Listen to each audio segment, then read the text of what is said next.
with G. Scott. It's another edition of The Reset. What's up, everybody? Make sure you like, subscribe, and share to all the people out there. This episode is going to be a little bit different than previous. Yes, we will talk Seahawks, but more importantly, we'll talk about why we even do The Reset. But first, we got to talk about the tickets. That's right, November 9th at Lumen Field, Seahawks game. Somebody is going to get a pair of tickets. So how can you do this? Well, it's really simple. Here's what happens. First, you need to go to seattlesports.com/win and enter the code word LOYAL. Once you're in there, you must be a subscriber to The Reset, and then you will have an opportunity for 2 tickets to that November 9th game at Lumen Field, the Seahawks, when they get to play. Ooh, that's going to be a good one. Nice little division game will happen. We'll see little Kyler Murray and those folks come on over. So, again, looking forward to that. Again, all you got to do, go to seattlesports.com/win. When you get there, enter in the code word. The code word is LOYAL. Now, here's the thing. You have until tomorrow. Yes, we started it last week. We'll start it again. You have until tomorrow to enter this. Be a subscriber, and you'll get a chance to win. Now, why am I doing this? Well, I had to do it. I wanted to do it, and hopefully I'll do it again this season, but I wanted to do something to really show loyalty to those that have been listening to the show or for those that are new to the show. Full transparency. I'll be vulnerable for a second. When I first started off doing this, I thought, hey, KJ and I did this, right? We did that with all KJ all day, and we had fun with that, and it was a blast, right? And we shot up to 40, dang near 50,000 subscribers. Boom, right away, right? That show was just magical. And so I thought, when doing the reset, for sure, right? We'll get up to 30, 40,000. It didn't go like that. And so I started to measure this show by the thousands that I did not see. But instead, I'm starting to do a new approach. That's why lately you have been seeing the guest, and I'll get to the guest in a minute. And I'll get to my strategy, and not, I don't want to say I want to give a shout out to Paul and Patrick and Ben and all of those that are behind the scenes that you might not see on camera that help this thing go. So in doing so, with all of this, I want to have an opportunity, right, to show that this show does not exist without you. You that's listening. Some of you all show up every single week, and you're here. They're listening to the show. And we're almost at 5,000 subscribers. Now think about that for a second. Even if it were 100 people listening to this show, man, I would be extremely grateful for 100 people to check out this channel, The Reset. 200, 400, 800, 16, and so on. This show is almost at 5,000 subscribers. Oh my goodness. I'm extremely grateful for that. And it'll keep growing. And so if you have noticed that over the last 6 weeks, you've seen a lot of the guests. And I think what's happened is I've decided how I really want this to really go. And I want there to be a lot of teaching, not just football. Yes, this is a podcast that talks about Seahawk football. Okay, cool. That's the premise. But at the same time, I hope that there are young folks, older folks, folks from all cultures and walks of life that join this show and come on and actually learn something and hear from some of these greats that have played the game. hear from some of them that are still playing the game, and Jackson Smith and Jigba, and we will have current Seahawks on this team. But more importantly, not just about, because look, a lot of us don't have 40 times of a 4-3, 4-4. A lot of us can't bench press 30 times to 225, but a lot of us can draw inspiration and be empowered by some of the knowledge that has been given on this show. When you hear from Doug and Cliff and Sherm and Mebane and Red Bryant, I mean, there's just so much stuff. And here's why. So some might listen and say, come on, G, they don't know everything. Well, again, it is a football podcast, right? So I got to have some connection to football or else it wouldn't make sense. But I just want to remind some of you, and some of you all know my story, and maybe you don't. Maybe this is your first time listening and watching this show. Well, I'll make it short. 22 years ago, I started cleaning cars for the Seattle Seahawks. 22 years ago. That means I have seen all the different head coaches. I've seen a lot of the different players, a lot of the different the players, the people inside of that amazing organization come through. And for a lot of years, I was there every day. Now, I'm not talking about like I was kind of there. No, I was there 4 or 5 days a week cleaning cars.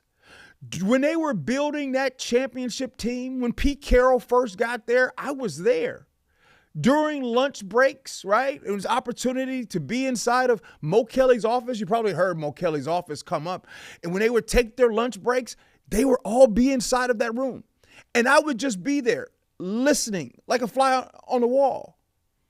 And you got Marshawn and Mike Bennett and Cliff Avril and Brandon Mebane and Richard Sherman and Cam Chancellor, all of the people that you have seen on the field, coincidentally, all of the people that you see off the field that are leaders in our community, that are leaders in business. You guys hear Marshawn, right? Marshawn said in a press conference, you got to take care of your Mentos and take care of your chicken, right? Marshawn did that all the time, talking about those very things, talking about the importance of taking care of money. I'm going to say this right now. Marshawn, wicked smart. And I don't know his bank account. I don't know what he has, but I know that dude, when it comes to money, he is a beast. No pun intended on beast mode, right? You take Richard Sherman, a competitor in everything that he does, wants to win at all costs all the time. This is the reason why he gets off the field, done with the game, and where's Thursday Night Football. And then there's Doug Baldwin, the one that people used to call Angry Doug. And now Angry Doug has turned it into Passionate Doug, and that same passion is the reason why he is in the community. But I don't want to keep going through them because I'll be here all day. But I just want to share with you all that mindset. And what does that have to do with me? Well, I got to tell you, I was cleaning cars, but being around them empowered me and encouraged me to really go after what it is that I wanted to do in life, but not just go after it, but the actual work ethic that you need to go through it. You see, I saw those guys every single day. When Russell Wilson tells you that dude was getting there early in the morning, guess what? Oh, it's true. I would get there at like 5:30, 5:45 in the morning, right? Inside of that parking lot. Russ used to be parked in number 47. That's right, the parking spot. He parked in the same place every single time. So when Russ talks about that consistency, he ain't lying. So I got to see that. And what I'm trying to say right now is I know that there are a lot of people that see this podcast, and maybe we don't go too deep in the X's and O's, but we can go a little bit deeper into what is needed in life for you to be able to take that next step. And the one thing that really stands out, consistency. That is the biggest thing that I have learned in being around these guys for 22 seasons. Now, there will probably be some Seahawks who probably will be mad that I didn't mention their name. But come on now, 22 years? I can't mention all the names, so I apologize. But the consistency. But there's one more characteristic that I gotta bring up that is so important. And I'm going to try my best to be talking about some of the things that really makes these guys go. So when I interview them, I'm going to poke and prod and get them to give those gems so that when folks are listening to this show, man, they can learn something to apply to their life. But there's one characteristic that I got to say, like, and I said this to Cliff Averill when he was on the show, and I'll say it again. The one thing that stands out about the best players that I have seen come through this Seahawks organization. Yeah, consistency is important, no doubt about it.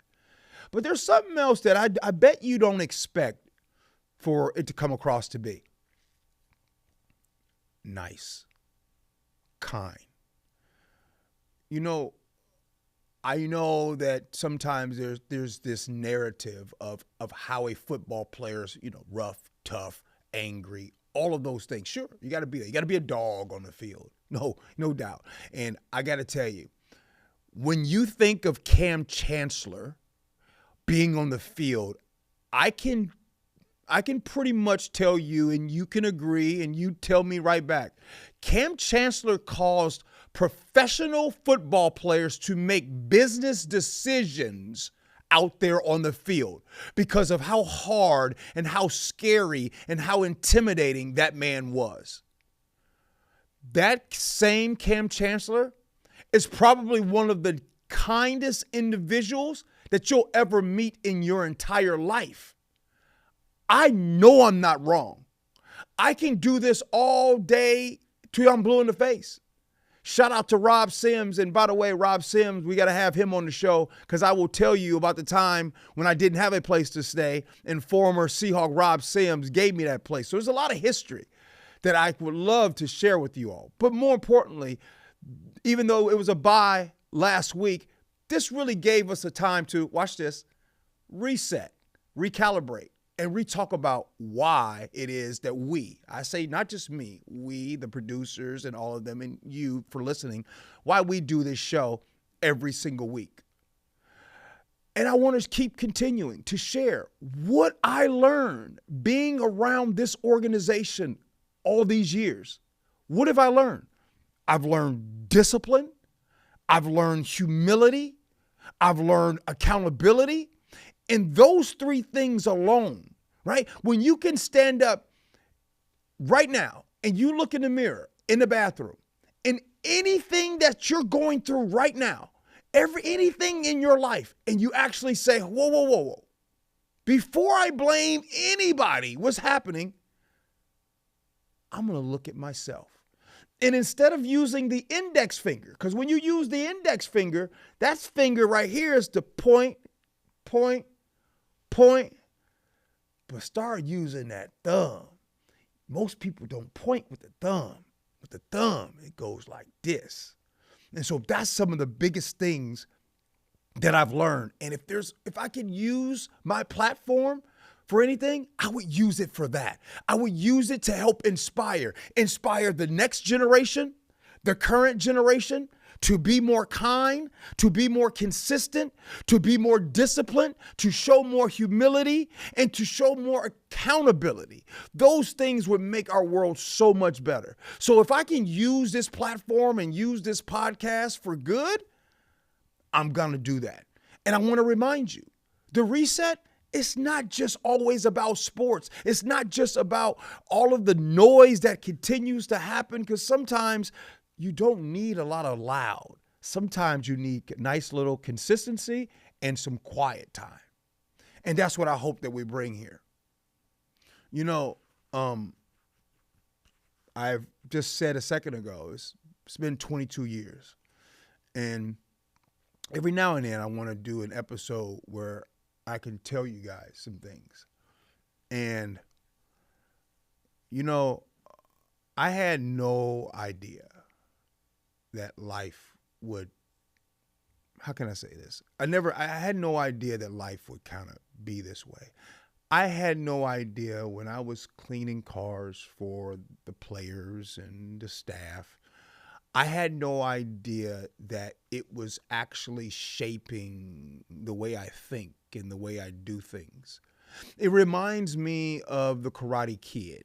Us Gen X and baby boomers, that was a movie that we watched. And I don't know if you young kids, Gen Z and Gen Alpha, if you guys know about Mr. Miyagi and Daniel-san. And when Daniel-san was literally washing and cleaning the vehicles for Mr. Miyagi, and it was wax on, right? Wax off, right? It was paint the fence. It was sand the floor. And he was doing all of those things. And then he was so tired of doing all those things. And Mr. Miyagi finally one day asked him to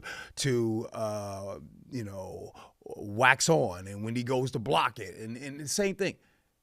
The same way Daniel's son was learning those lessons during those times, and he had no idea that he was progressing and understanding how to fight. It's the same thing with me. When I was in those, at lunchtime and being around those guys, and these guys are still people that I have relationships with today, talking about family, talking about money, talking about consistency, and talking about working hard. These are the same people that I can just pick up the phone and have those conversations with. I had no idea that it was shaping me for this. So as we do this reset and we are approaching 5,000 subscribers, thank you. Thank you for joining us every single week. Thank you for allowing me to come on your phones or on your iPad or on your TV at home. Man, it means the world.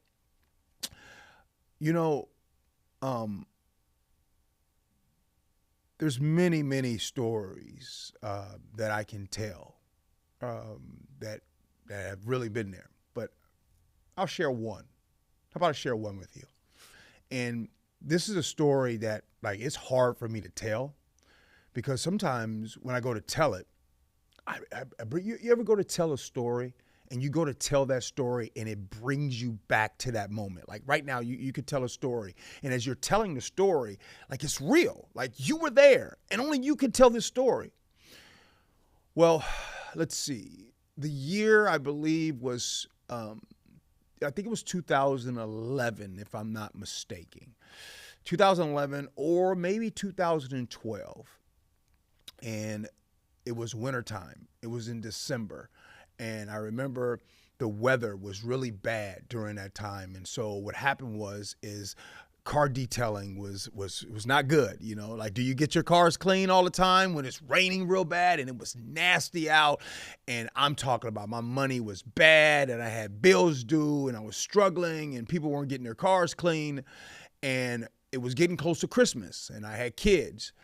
And I remember I was outside and I was finishing up on Red Bryant's car. Shout out to Red Bryant. And as I'm finishing his car and everything, I'm getting it all finished. And he was actually coming out for lunch. And Red Bryant came out and I handed him his keys and everything. And Red said, "Hey, bruh, what's wrong with you?" Like that. And when he asked me that, it just hit me in that moment. And I said, "Man, I'm struggling. I'm struggling a little bit, and not a little bit, a lot of bit. I don't know how I'm going to be able to take care of Christmas for my kids." And Red said, "Oh, come here." And I never forget this. Red jumps in his car, in his truck. He jumps in the driver's side, and he tells me to get in. And I get in the passenger side, close the door. And he said, "Hey, man, if you need something, just ask me. Here." And he pulls out 5 $100 bills. And he gave me $500. He said, "Man, you keep that. Don't worry about it. It's yours." I can probably never pay. There's no amount of money that I can pay Red Bryant for that moment. There was no cameras around. There was no receipts. There was no, you need to pay me back.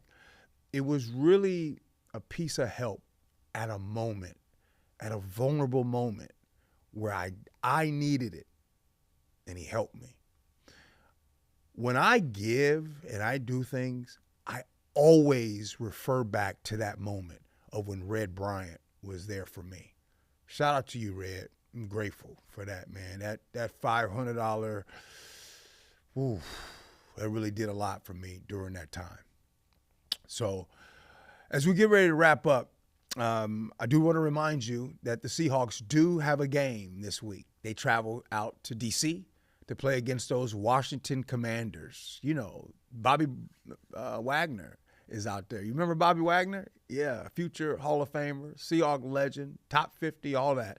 They'll play out there. And so we'll see what happens as we get ready to preview this game. And let's just keep it simple.